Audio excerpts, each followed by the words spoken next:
I'm Don Pettit. I'm a NASA astronaut, and I'm on the International Space Station.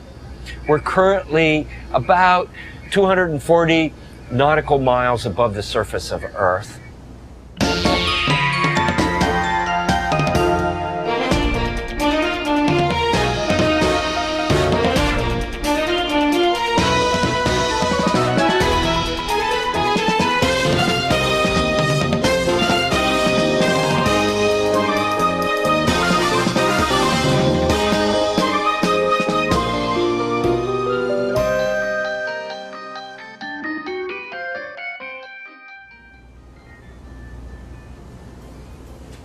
I want to do some physics demonstrations that involve some of the things you might see in the Angry Birds game.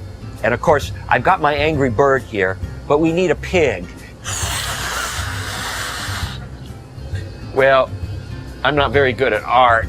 It's a good thing I decided to be a scientist and an engineer instead of an artist, because I'd probably be starving by now. Okay, here is pig. And of course, pig is the arch enemy of Angry Bird. And Angry Bird had some eggs. And pig stole the eggs. And don't ask me how I got the eggs on Space Station. I've got a bungee spread across the hatchway. And this bungee is kind of like a slingshot. And I'm going to show the trajectory that Redbird is going to have when I fire him with this orbital slingshot. Launching Redbird into space. Well, hey, we're already into space. Whoa, look at that. Whoa, all the way down. That's an example of a trajectory. It's a straight line from our perspective here.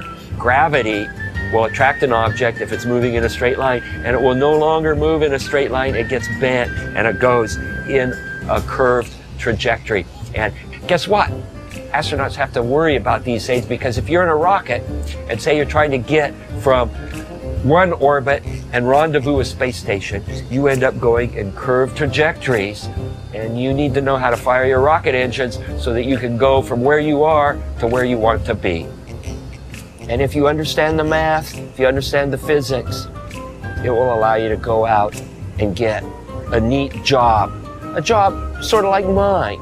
And we got to see all of this in a weightless environment, which is what the Angry Bird space game is going to be like, with gravity fields from planetary bodies.